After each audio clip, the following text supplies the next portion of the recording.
Hello student, how are you? कैसे हैं आप सभी? उम्मीद करती हूँ कि सभी स्टूडेंट स्वस्थ और मस्त होंगे।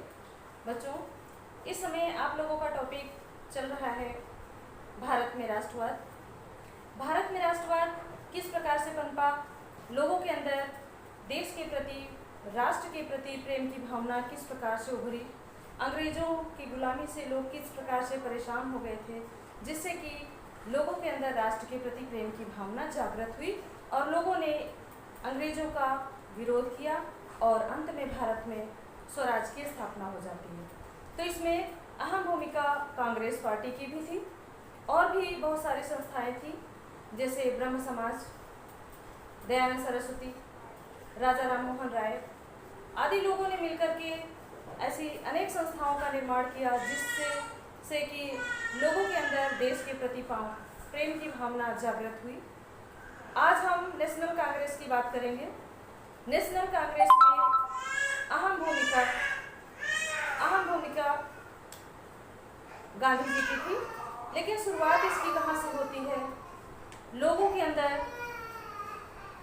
एक सेफ्टी वाल्व की तरह नेशनल कांग्रेस ने एक सेफ्टी वाल्व की तरह इसकी स्थापना की गई थी। एवो ह्यूम जो उस समय रिटायर्ड आईसीएस अधिकारी थे, जिन्होंने भारत में आईसीएस की जॉब की थी और इस टाइम पे ये रिटायर हो गए थे। भारत का भ्रमण किया इन्होंने, भारत की स्थितियों को समझा। इन्होंने सोचा कि अगर भारत में ऐसी कोई विंडो बना दी जाए, ऐसा कोई कार्यालय बना दिया जाए जिससे कि लोग आकर के वहाँ पे अपनी समस्याओं को बताएं और अंग्रेज जो अधिकारी हैं उनकी समस्याओं का समाधान कर देंगे, तो अंग्रेज यहाँ पे बने रहेंगे। अंग्रेजों के प्रति जो ईर्ष्या की भावना है लोगों की समाप्त हो जाएगी। तो इन उद्देश्यों को ध्यान में रखते हुए कांग्रेस पार्टी की स्थापना हुई। शुरुआत में इसका नाम इंडियन नेशनल यूनियन था। उसके बाद दादा भाई नौरोजी ने इसका नामकरण किया। उन्होंने इसका नाम रखा इंडियन नेशनल कांग्रेस, यानी कि भारतीय राष्ट्रीय कांग्रेस। इसका नाम रखा गया भारतीय राष्ट्रीय कांग्रेस। बच्चों, 28 दिसंबर 1885 को बम्बई में इसकी स्थापना हुई। तेजपाल गोकुलदास विद्यालय में इसकी स्थापना होती है। उस समय WC बनर्जी इसके अध्यक्ष थे और 72 अनुयायी थे। शुरू में जब पहला अधिवेशन हुआ था तब 72 इसके अनुयायी थे, जिन्होंने इसकी बैठक में जो शामिल थे। बच्चों, पहला अधिवेशन जो हुआ था उसमें सब बहुत कम संख्या में लोगों ने इसमें पार्टिसिपेट किया था, इसलिए इसे लॉर्ड डफरिन ने कहा था उस टाइम पे, जो कि उस समय का वायसराय लॉर्ड डफरिन था, उसने कहा था इसे यह सूक्ष्मदर्शी अल्पसंख्यकों की संस्था है। उसने इसको मजाकिया तौर पे इसे कहा था यह सूक्ष्मदर्शी अल्पसंख्यकों की संस्था है। इसके बाद इसे बाल गंगाधर ने राजनैतिक भिक्षावृत्ति की संज्ञा भी दी थी। और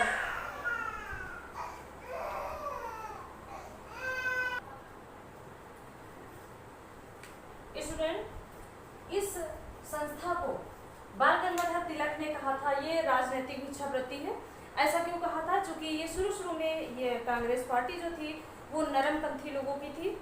इनका कहना था कि 1885 से 1905 तक के बीच का जो टाइम था, इस बीच के टाइम को बाल गंगाधर तिलक ने राजनीतिक भिक्षावृत्ति की संज्ञा दी थी कि कांग्रेस पार्टी के जो लोग हैं वो अंग्रेजों के सामने भीख मांग रहे हैं,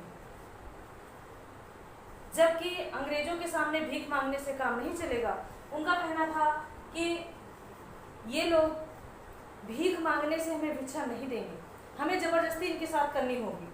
तो इस प्रकार से इन्होंने ये भी कहा था कि ये लोग साल में एक बार आते, यानी कि शुरू में जब इसका अधिवेशन होना शुरू हुआ था तब ये नवंबर या दिसंबर के महीने में होता था और साल में एक बार होता था। तो बाल गंगाधर तिलक ने कहा था कि साल में एक बार अधिवेशन बुला देने से कुछ नहीं होगा, अंग्रेजों के साथ कंटिन्यू हमें खड़े होकर के लड़ाई लड़नी होगी, तभी कुछ हो पाएगा। और इस प्रकार से करजन ने भी इसे कहा था कांग्रेस अपने पतन की ओर जा रही। करजन जब उसने बंगाल विभाजन किया था 1905 में, तब उसने कहा था कि कांग्रेस पार्टी जो है अपने पतन की ओर जा रही है और मेरी हार्दिक इच्छा ये है कि मैं बैठकर इसे देखूं। इसके बाद बच्चों मैं ये कोटेशन ऐसे बता रही हूँ क्योंकि ये आपके एग्जाम में पूछे जाते हैं और सीधे सीधे पूछे जाते हैं आपके एग्जाम में, और आज नहीं हमेशा जब भी आप किसी कंपटीशन की तैयारी करेंगे वहाँ भी पूछे जाते हैं। तो ये कोटेशन है लोगों के द्वारा बोले गए हैं, इसलिए मैं आपको ये बता रही हूँ। आप इन्हें चाहे तो नोट कर सकते हैं, इन्हें नोट्स बना करके रख सकते हैं, हमेशा आपके काम आएंगे। उसके बाद फिरोज शाह मेहता, इन्होंने कांग्रेस की आवाज़ को कहा था कि ये जनता की आवाज़ नहीं है, ये पूरे देश का प्रतिनिधित्व नहीं करती। कांग्रेस पार्टी जो है वो जनता की आवाज़ नहीं है, वो पूरे देश का प्रतिनिधित्व नहीं करती, कुछ चुने हुए लोगों का प्रतिनिधित्व करती है। उसके बाद गांधी जी ने कांग्रेस को कहा था उस टाइम पे जब भारत आज़ाद हो चुका था, उस टाइम पे इसे कहा था कि ये इस कांग्रेस पार्टी को अब समाप्त कर देना चाहिए, क्योंकि इसका उद्देश्य पूरा हो चुका है, भारत आज़ाद हो चुका है। बिपिन चंद्र पाल ने इसे याचना करती है ऐसा कहा था कि कांग्रेस पार्टी को ये कहा था कि कांग्रेस पार्टी याचना करने वाली पार्टी है, ये याचना करती है। बंकिम चंद्र चटर्जी ने कहा था कांग्रेस पार्टी के जो लोग हैं वो पदों के भूखे हैं, वो देश का हित नहीं चाहते, वो सिर्फ अपनी पोजीशन देखना चाहते हैं, अपने पद को बने रहना देना चाहते हैं, ये कहा था बिपिन चंद्रपाल ने। सुभाष चंद्र बोस ने कहा था ये राजनीतिक रूप में असफल है। सुभाष चंद्र बोस ने कांग्रेस पार्टी को कहा था कि राजनीतिक रूप से यह पार्टी असफल है। उसके बाद नाना साहब ने उस टाइम पे कहा था कि अंग्रेज सरकार के अन्याय इस प्रकार से धधक रहे हैं जैसे सूर्य की किरणें, क्योंकि उनके अपने अधिकार सिद्ध नहीं हुए थे, उन्होंने जो अधिकार मांगे थे उनके अधिकार उन्हें नहीं मिले थे। इसके बाद रविन्द्रनाथ टैगोर ने कहा था उस टाइम पे जब 1905 में स्वदेशी आंदोलन चल रहा था, विदेशी वस्तुओं का बहिष्कार हो रहा था, तब रविन्द्रनाथ टैगोर ने कहा था विदेशी वस्तुओं की बर्बादी सिर्फ निष्ठुर बर्बादी है और कुछ नहीं है। उसके बाद गांधी जी ने कहा था, गांधी जी को रविन्द्रनाथ टैगोर ने महात्मा कहा था और सुभाष चंद्र बोस को रविन्द्रनाथ टैगोर ने देश का नायक कहा था, देश नायक कहा था। जॉर्ज यूल जो 1888 में इलाहाबाद में जब अधिवेशन हुआ था, तब वहाँ पर जॉर्ज यूल जो कि एक अंग्रेज अधिकारी थे, अंग्रेज व्यक्ति थे, इन्होंने कहा था हम हिंदू मुस्लिम बाद में हैं। अब देखिए एक अंग्रेज की बात को देखिए, उन्होंने कहा था कि हम हिंदू मुस्लिम बाद में हैं, पहले हम भारतीय हैं। ये सभी भारतीयों के अंदर ऐसी भावना होनी चाहिए। इसके बाद 1885 में पहला अधिवेशन बम्बई में हुआ था, जो तेजपाल गोकुलदास संस्कृत विद्यालय में हुआ था। बच्चों पहले ये अधिवेशन पुणे में होना था, लेकिन पुणे में महामारी फैली, प्लेग की महामारी फैली थी, इसलिए इस अधिवेशन को मुंबई में बुलाना पड़ा था। उस समय इसका नाम बम्बई था। उसके बाद बच्चों 1886 में ये अधिवेशन कलकत्ता में हुआ था, जिसके अध्यक्ष दादा भाई नौरोजी थे। ये पहले पारसी व्यक्ति थे जो कांग्रेस के अधिवेशन में अध्यक्ष बने थे। पारसियों में जैसे टाटा, रतन टाटा, ये भी पारसी हैं। पारसियों के अंदर सहनशीलता की शक्ति बहुत होती है। उसके बाद 1887 में मद्रास में अधिवेशन हुआ था। बच्चों ये अधिवेशन एक सीरियल से मैंने लिखे हैं, आप चाहे तो इन्हें नोट भी कर सकते हैं और हमारे साथ इन्हें पढ़ते और समझते चलिए। इसके बाद 1887 का जो अधिवेशन हुआ था वो मद्रास में हुआ था। बदरुद्दीन तैयब जी इसके अध्यक्ष थे और इस अधिवेशन में पहले मुस्लिम थे। बदरुद्दीन तैयब जी पहले मुस्लिम थे जो कांग्रेस के अध्यक्ष बने थे। इसके बाद बच्चों 1888 में इलाहाबाद में अधिवेशन बुलाया गया था। इलाहाबाद में जो अधिवेशन हुआ था उसके अध्यक्ष जॉर्ज यूल थे, जो कि पहले अंग्रेज अध्यक्ष थे। बच्चों कांग्रेस के अधिवेशन में 4 लोग अध्यक्ष बने हैं, लेकिन चारों का पूछा नहीं जाता है और हमने सभी के अधिवेशनों को लिखा भी नहीं है। जो ज़्यादा मोस्ट है, जो ज़्यादा पूछे जाते हैं, हमने उन्हीं का जिक्र इसमें किया है। इसके बाद 1896 का अधिवेशन हुआ था, 96 का, जिसमें रहीमतुल्लाह सयानी अध्यक्ष थे और यह अधिवेशन कलकत्ता में बुलाया गया था। बच्चों यही वो अधिवेशन है जिसमें वंदे मातरम गीत गाया गया था। बंकिम चंद्र चटर्जी के द्वारा जो गीत है वंदे मातरम, उसे गाया गया था पहली बार। उसके बाद 1911 का जो अधिवेशन हुआ था कलकत्ता में, ये भी हुआ था। इसमें पहली बार राष्ट्रगान को गाया गया था। विशन नारायण धर इसके अध्यक्ष बने थे। इस अधिवेशन के अध्यक्ष विशन नारायण धर थे। इसके बाद 1905 का बनारस में हुआ था, वाराणसी में हुआ था अधिवेशन, और गोपाल कृष्ण गोखले इसके अध्यक्ष थे। इसमें स्वदेशी आंदोलन उस समय अपने चरम पर था। स्वदेशी आंदोलन चल रहा था जब 1905 का अधिवेशन बुलाया गया था। उसके बाद 1906 का अधिवेशन कलकत्ता में हुआ था। दादा भाई नौरोजी दोबारा इसके अध्यक्ष बने थे और इसी में स्वराज शब्द का प्रयोग किया गया था। 1907 में अधिवेशन सूरत में बुलाया गया था बच्चों, और सूरत में जो कांग्रेस का अधिवेशन हुआ था उसमें उस समय पर कांग्रेस पार्टी दो भागों में विभाजित हुई थी। एक था नरम दल और दूसरा था गरम दल। इसके बाद 1916 का जो लखनऊ में अधिवेशन हुआ था, इसमें नरम दल और गरम दल एक हो गए थे, और इसमें जो मुस्लिम लीग थी वो भी इसमें एक हो गई थी अंबिका चरण मजूमदार के नेतृत्व में।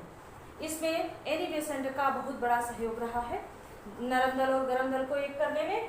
उसके बाद फिर नेक्स्ट अधिवेशन 1917 का कलकत्ता में होता है।